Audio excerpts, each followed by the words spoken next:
Segundo aspecto que vamos a tratar es hablar de la familia. El Papa Juan Pablo II, en la Familiares Consortio, tiene esa frase que es fundamental: familia, sé lo que eres. Familia, vive tu realidad de acuerdo con lo que es esencialmente la familia. Familia, cumple la misión para la cual tú has sido creada. Y mirando nosotros en el momento de la creación del hombre y de la mujer, Dios le fijó a la familia su vocación. La vocación que es la de ser una comunidad de vida y de amor, y cuya misión es custodiar, revelar y comunicar el amor como reflejo del amor de Dios por la humanidad y de Cristo por la Iglesia. Y eso es lo que le ha dado a la familia gran dignidad y responsabilidad en el mundo. Y eso de ser familia se constituye a través de la pareja, que comparte alegrías y dolores. El Señor comparte alegrías y tristezas, que tiene esperanzas, que luchan juntos, que se aceptan y respetan como son. Una pequeña anécdota. Hace un mes estaba en la Florida haciendo algunas conferencias en distintas diócesis y tuve una cena donde una familia, y había varias personas y estábamos hablando un poco de la familia y de lo que era tan importante también el encuentro con los sacerdotes. Y entonces un señor me dice: mire lo que me pasó. Estaba con mi esposa, que es supremamente imprudente, y estaba el obispo, yo estaba al lado de él, había unos sacerdotes, estaba nuestro párroco, en fin, un grupo, y de un momento a otro mi esposa, como estábamos hablando de la planificación de los hijos y estábamos hablando de la importancia del amor conyugal, la señora le pregunta a su párroco: oiga, padre, ¿y usted cómo vive su sexualidad? Todo el mundo quedó pues con los ojos abiertos, ¿qué iba a responder? Y entonces el señor que estaba al lado del obispo le dice: monseñor, ¿se da cuenta lo bruta que es mi mujer? Y le responde el obispo: pues más bruto usted, que fue el que la escogió.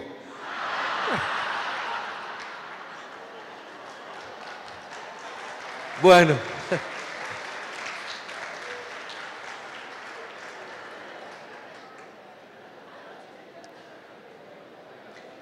ante la crisis que viven tantas familias y que sufre la familia, hoy en la actualidad se presentan muchísimos obstáculos a la familia para que pueda entenderse, pueda entender cuál es su naturaleza y pueda cumplir su misión. En primer lugar, como nos dice el documento de Aparecida y como nos señala también el Papa en la Evangelii Gaudium, estamos en un cambio de época.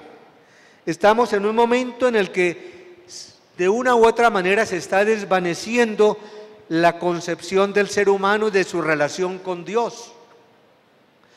Un momento en el que se está dando demasiada importancia a la subjetividad, al individualismo, que lleva al egoísmo, al no preocuparse por los demás.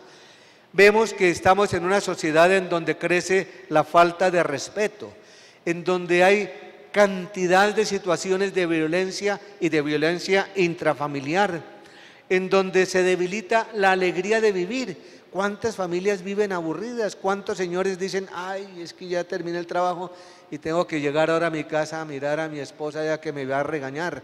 O al contrario, ya va a llegar ese matón que me va a dar una muenda.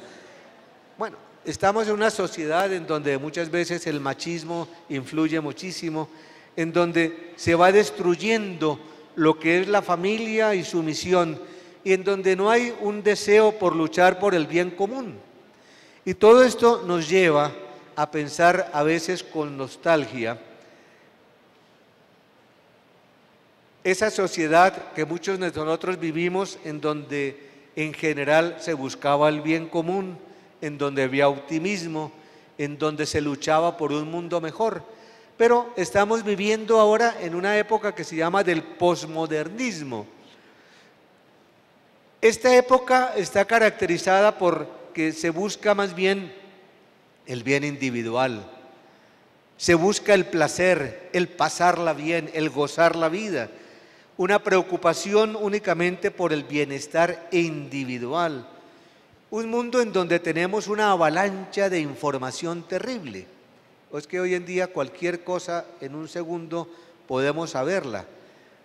Pasa una tragedia al otro lado del mundo y 10 segundos después, por las redes sociales, sabemos lo que está pasando. Que alguien dijo esto, que tal presidente dio esta declaración, que sucedió un accidente terrible en otra parte. Bueno, y recibimos información de toda clase a través del internet. Y entonces tenemos una avalancha de información y de estímulos en donde no sabemos ya qué pensar, porque no se quiere aceptar que haya verdades absolutas, sino que todos son verdades simplemente relativas. Y a eso se añade ese ambiente de secularización que nos invita a vivir como si Dios no existiera. Más aún, se va imponiendo la ideología del secularismo, en donde se rechaza por completo la idea de Dios como una realidad inútil, como una hipótesis inútil, como una simple concepción del hombre para justificar su ignorancia. Y se va perdiendo lentamente el sentido de la vida.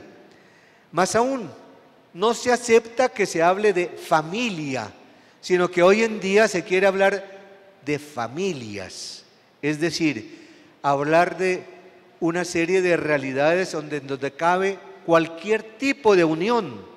Se quiere hacer ver que la familia no es una institución natural, sino algo históricamente cambiable y que simplemente familia es en lo que se acuerde por consenso que es la familia. De tal manera que no se quiere aceptar la familia como una realidad natural, porque eso nos llevaría entonces a tener que aceptar el mito de Dios, dicen ellos. Y por lo tanto, pues se rechaza que la familia sea una comunidad estable, que la familia como tal es un bien indispensable para la sociedad, que es un patrimonio de la humanidad, porque en el término familias cabe cualquier tipo de unión, de asociación, de convivencia que va poco a poco vaciando al hombre y a la mujer de su responsabilidad y de una verdadera comunión de amor capaz de una donación total. El Papa nos decía que se tiende a ver el matrimonio como una forma de gratificación afectiva que puede constituirse de cualquier manera y modificarse con la sensibilidad de cada uno. Y es que el problema es que se ha tomado como modelo el amor consensual libre y se pretende fundar todo en la autonomía total del individuo, en una fragmentación del amor y de la sexualidad. Yo creo que todos estos lo conocemos y lo vemos y lo vivimos permanentemente. Se ha ido perdiendo el sentido de la familia, del amor, de la sexualidad, porque todo es simplemente una búsqueda de placer. Y el matrimonio como tal incluso se ha llegado a mirar como algo inútil, demasiado arduo y costoso. Es tan triste ver que una pareja llega al matrimonio católico o civil y van felices y al año están separados. Y uno pregunta, ¿qué pasó? Y la respuesta que dan, no, es que ya no nos amamos. Pero ¿había amor realmente? Es que el amor no puede ser algo pasajero, no podemos pensar que el amor es simplemente el sentirse bien en un momento determinado con la persona, de gozar con ella. Y cuando hay una sexualidad donde no hay amor, pues lógicamente no se puede construir la base fundamental para una unión estable. Entonces, a todo esto se añade además que ha ido creciendo esa ideología del género, según la cual el ser hombre o mujer, es decir, la masculinidad y feminidad, no están determinadas por el sexo.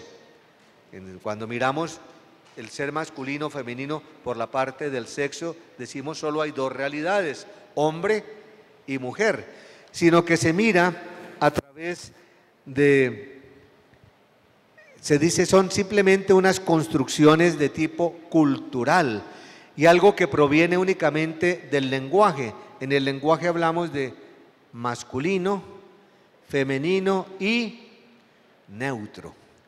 Y a partir de esas tres realidades se quiere construir entonces lo que pueden ser las familias. Y entonces con esa ideología se rechaza toda dimensión espiritual y la libertad no encontraría soporte en una naturaleza que impulse a una determinada forma de ser y de vivir. Y la libertad sería solo una fuerza autónoma de autodeterminación en orden al propio bienestar. Se habla hoy mucho de esta ideología del género y seguramente es uno de los aspectos que van a salir pendientes en la celebración del próximo sínodo. A todo esto se añade otra serie de obstáculos para la familia: las separaciones, el divorcio. Hoy se habla ya no solamente de divorcio, sino del divorcio express.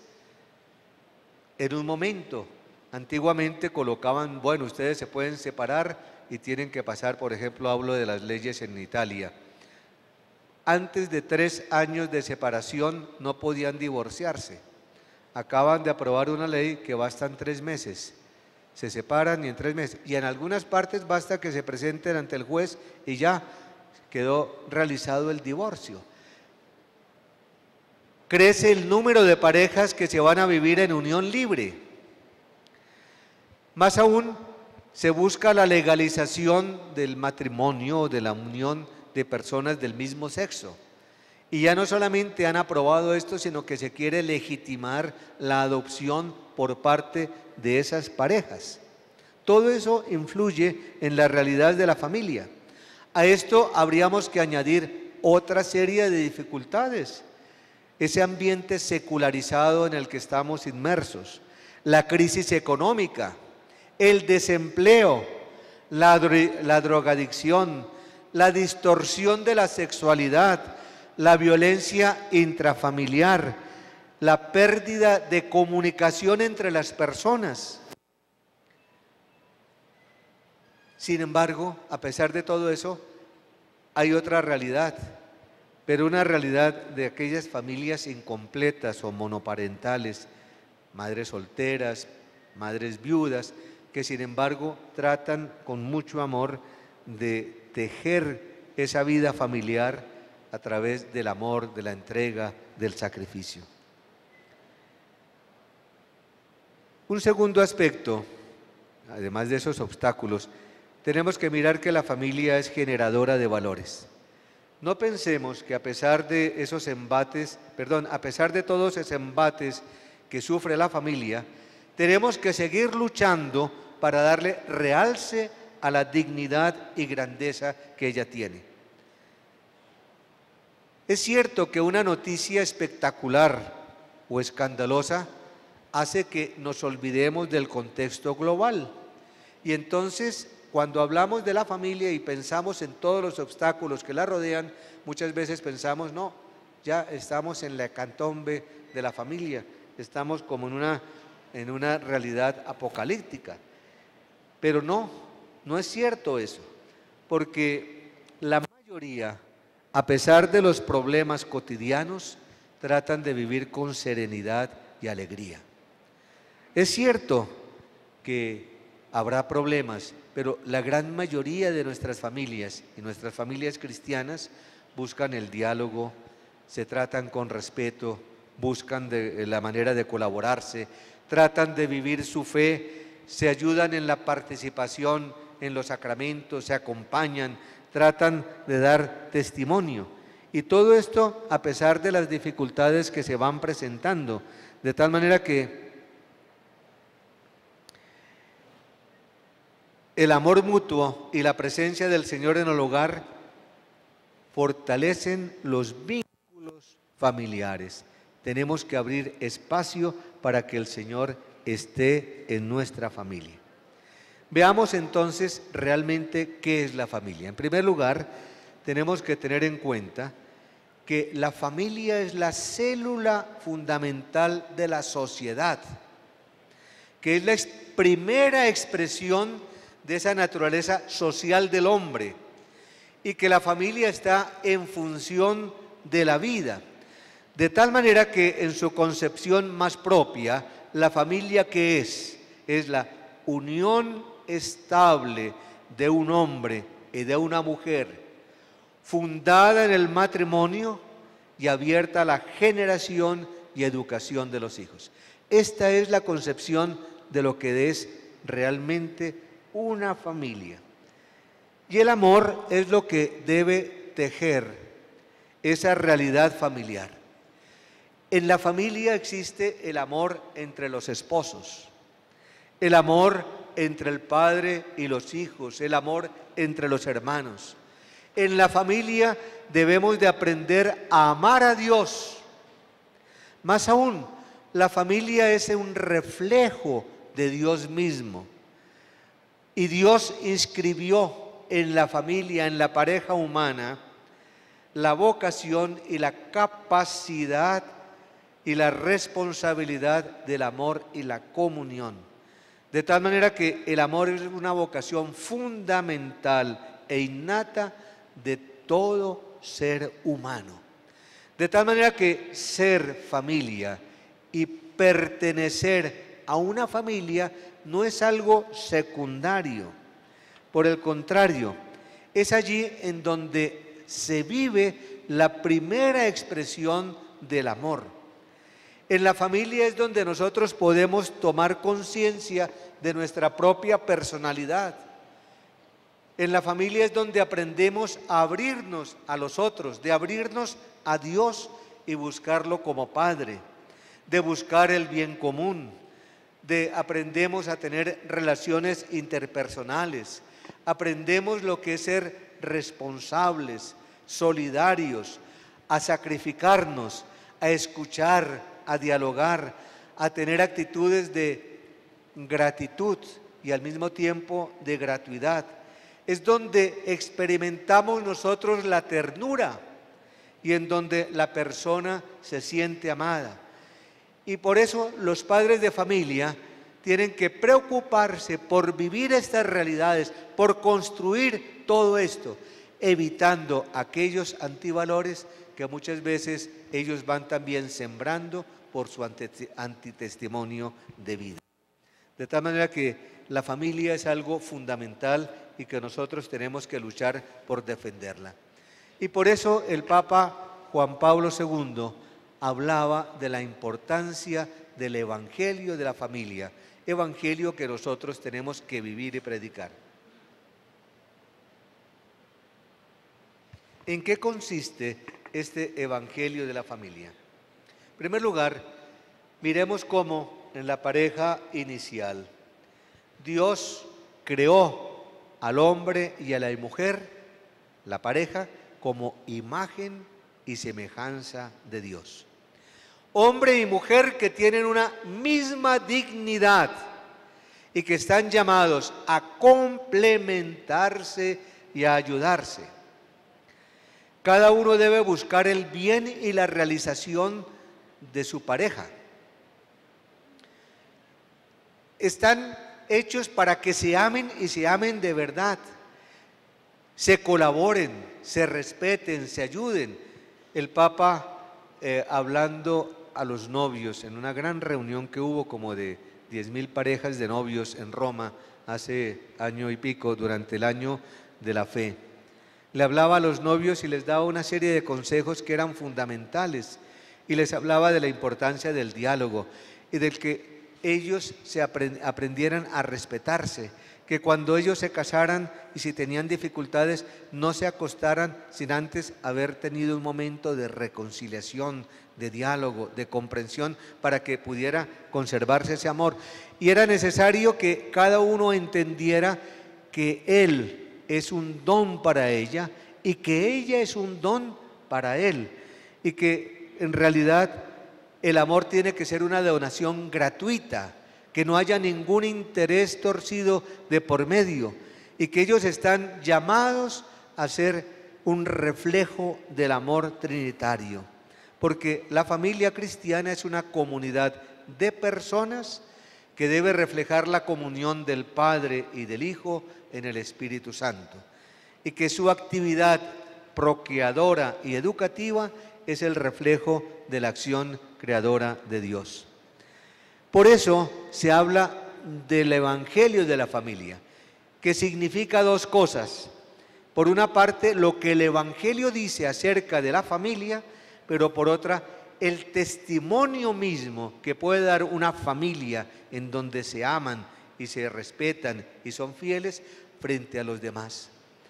Hay muchas familias que solo con el ejemplo de vida hacen que familias que están desunidas, que tienen problemas, hagan lo posible por unirse nuevamente.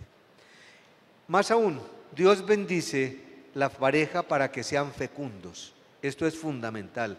Y les confía una gran responsabilidad, y es que ellos sean transmisores de la vida, pero una responsabilidad que deben cumplir con respeto, respetando la dignidad y el bien de la pareja y teniendo en cuenta el futuro de los hijos. El Papa Juan Pablo II en la Familiaris Consortio y el Papa Francisco, que tuvo una frase que causó gran revuelo, que decía: no hay que tener hijos como conejos. Ustedes recuerdan, lo decía en uno de sus vuelos, eso causó escándalo.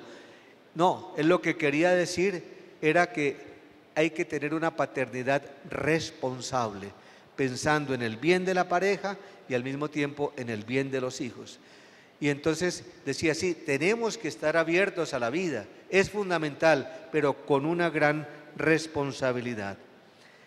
Fuera de eso, hay que tener en cuenta que el pecado original rompió el equilibrio que Dios había creado en la pareja inicial, y por lo tanto se rompió el vínculo con Dios, trajo división y tensiones dentro de la pareja humana, creó ansias de dominio, violencia recíproca en el hogar, una sexualidad desordenada, separada del amor, y la muerte apareció como una realidad que produce dolor y produce luto.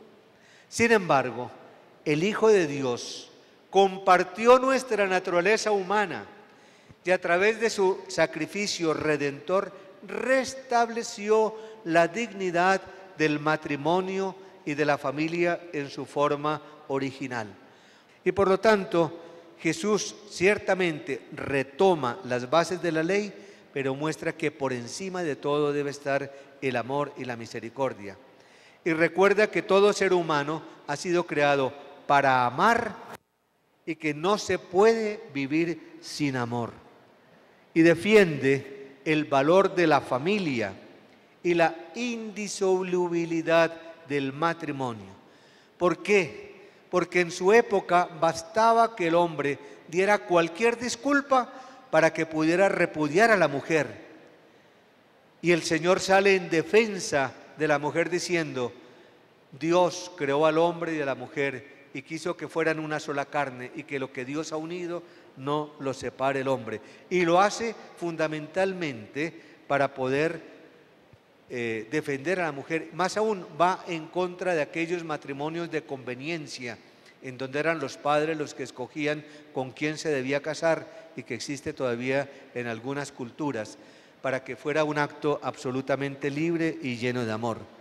De tal manera que se nos invita a que la familia se convierta en un verdadero instrumento de salvación y no en un obstáculo para la construcción del reino. Acuérdense que Jesús nos decía: los primeros enemigos del hombre serán los de su casa. Finalmente, el último aspecto, después de mirar lo que es la realidad de la familia, los obstáculos que se presentan hoy, los valores que debe engendrar y lo que es en sí el ser y la misión de la familia, miremos rápidamente el último punto, la familia evangelizadora. Cuando abrimos nosotros el libro de los Hechos de los Apóstoles, encontramos que se nos habla ya desde allí de una familia evangelizadora. Y Pablo nos habla de una familia amiga de él, la familia de Áquila y Priscila, que es la primera familia, la primera iglesia doméstica.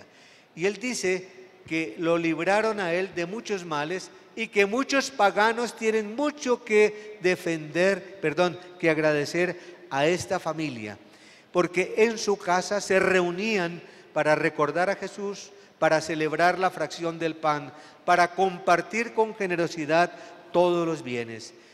Y entonces, para hablar de la familia doméstica, tenemos que recordar qué es la familia, qué es la iglesia. Y en términos muy generales, pues la iglesia es el pueblo de Dios, la comunidad de fieles que se establece en comunión con Cristo para recibir el mensaje de salvación y la gracia que se comunica a través de los sacramentos. Y dentro de esta comunidad que se llama iglesia, encontramos la realidad de la familia, que es la iglesia doméstica. De tal manera que la familia participa de la misión profética de la iglesia. Y por eso los padres de familia tienen que ser los primeros transmisores de la fe para con sus hijos. La familia tiene que alimentarse de la palabra y sobre todo de esa palabra escuchada y celebrada, sobre todo en la Eucaristía. Porque la Eucaristía es la que alimenta y refuerza interiormente a los cristianos. Y es la Eucaristía la que nos hace capaces de dar testimonio evangélico en nuestra vida cotidiana. De tal manera que una familia cristiana no puede vivir sin la Eucaristía. Y por otra parte, pues hay que tener en cuenta que dentro de la familia todos los miembros son evangelizadores y todos tienen que ser evangelizados, y que los padres pueden ser evangelizados por sus hijos, que los hijos tienen que ser evangelizados por sus padres. Y todo esto nos lleva a pensar que necesitamos realmente formarnos en la fe para poderla transmitir de la mejor manera. De tal manera que es necesario tener en cuenta que esa misión parte del bautismo y al mismo tiempo es fundamental reforzarla a través del sacramento del matrimonio. Y esta misión comienza a cumplirse cuando los padres de familia llevan a sus hijos a que reciban el bautismo y sobre todo cuando dan verdadero testimonio de vida cristiana. La familia, por lo tanto, es la primera comunidad humana, anterior a la sociedad civil. Y la familia tiene la responsabilidad de influir positivamente dentro de la sociedad. ¿Cómo? Viviendo el amor, la comprensión, el diálogo, la gratuidad, la misericordia, el perdón, viviendo como una comunidad de amor y abierta a la vida. Y todo ese testimonio es el primer anuncio que puede dar una familia a los demás. Una familia en donde realmente anuncia la verdad y las virtudes que brotan del Evangelio. Por lo tanto, es fundamental que tengamos en cuenta la importancia del testimonio que es una manera silenciosa de anunciar, de proclamar el Evangelio, de esa buena nueva llena de alegría, pero que es necesario un anuncio explícito de la persona de Cristo. No podemos pensar que evangelizar, sí, el testimonio es fundamental e importante, pero se necesita también el anuncio explícito de Jesucristo. Muchas familias, sin embargo, no saben cómo hacer, cómo poder cumplir con esa responsabilidad, o más aún, no son conscientes de tener la responsabilidad de ser los primeros impulsores de la fe. Hoy, desafortunadamente, muchas parejas jóvenes no saben cómo evangelizar porque no han recibido una formación y no han procurado formarse. En estos días hemos oído con los otros conferencistas subrayando la importancia de la formación en la fe. Tenemos que formarnos, hacer lo posible. Y hoy en día, muchos de los que están cumpliendo esa tarea en la familia son los abuelos de los cuales el Papa habla que ellos son un pozo de sabiduría, que ellos realmente tienen que ser respetados y valorados en la sociedad actual.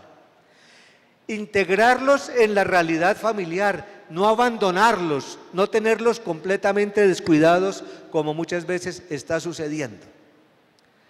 Un sacerdote me contaba lo que le pasó en una cena. Contaba que allá en Colombia hay un plato que se llama el sancocho de viuda, que es un pescado. Y entonces lo invitaron a un sancocho de viuda y estaba pues toda la familia y habían invitado a la abuelita, ya la viejita viuda, y estaban los hijos y los nietos y bien. Y ya cuando fueron a servir el sancocho le pidieron al padre que hiciera la bendición. Y el padre comenzó la bendición diciendo: Señor, te damos gracias por esta viuda que nos vamos a comer. Y la viejita saltó diciendo: Padre, a mí no, por favor. Bueno, lo importante es que integremos siempre a los abuelos y les demos importancia en la familia. Y el Papa dice, además, démosle importancia a los jóvenes. Los jóvenes son fundamentales en la iglesia.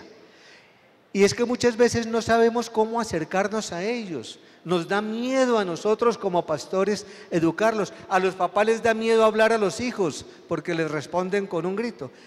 Tenemos que cambiar esta realidad, no darnos miedo de darles ejemplo, de hablarles con cariño, porque si los jóvenes no son evangelizados hoy, no podrán tampoco cumplir el día de mañana con esta responsabilidad de ser los transmisores de la fe.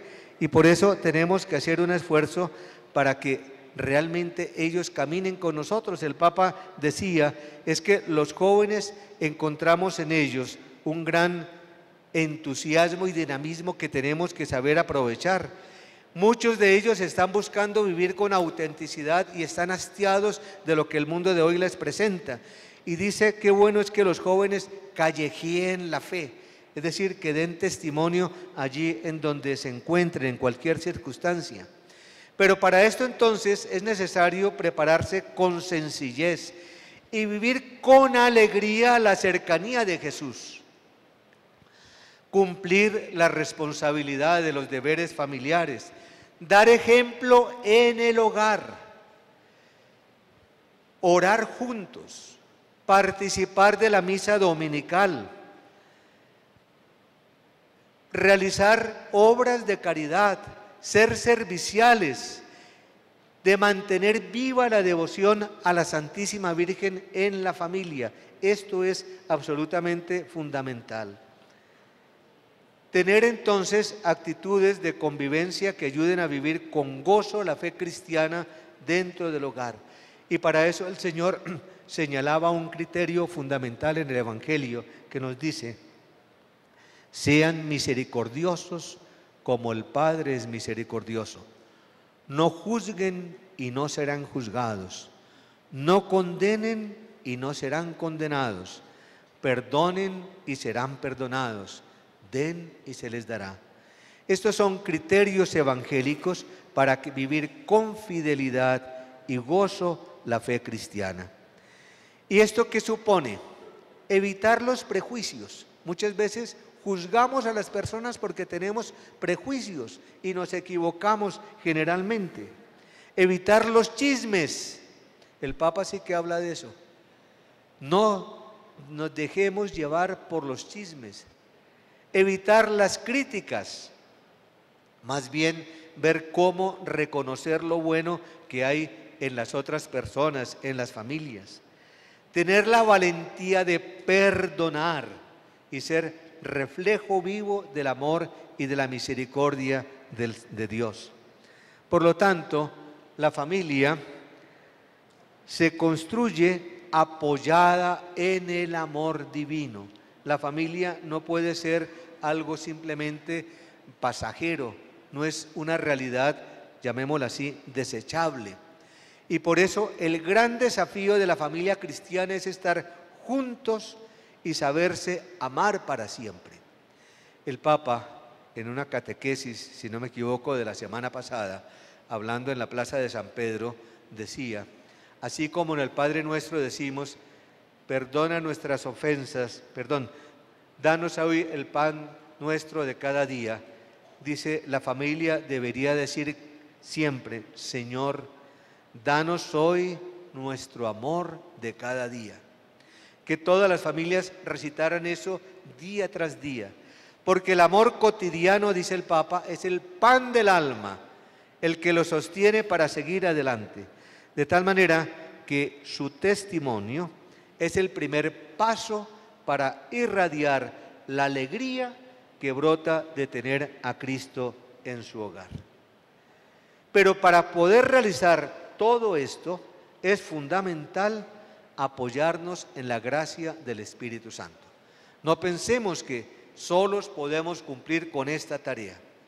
El Papa nos decía, la familia es el primer camino de la Iglesia. La familia es el espacio humano para el encuentro con Cristo. De tal manera que todos los miembros tienen un rol importante en el interior mismo de la familia. Todos los miembros de la familia estamos llamados a ser discípulos misioneros. Discípulos misioneros, en primer lugar, dentro de nuestro propio hogar, pero al mismo tiempo saliendo a evangelizar a los demás. De tal manera que la familia ha de ser un camino de realización de la vocación a la santidad. Por tanto, el Papa nos dice, el futuro de la Iglesia y de la sociedad pasa a través de la Iglesia doméstica, que es el corazón de la nueva evangelización.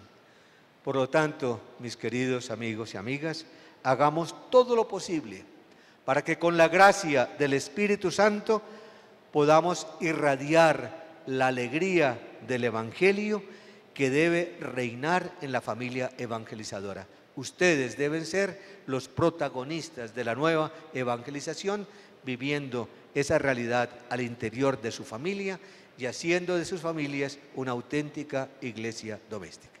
Gracias.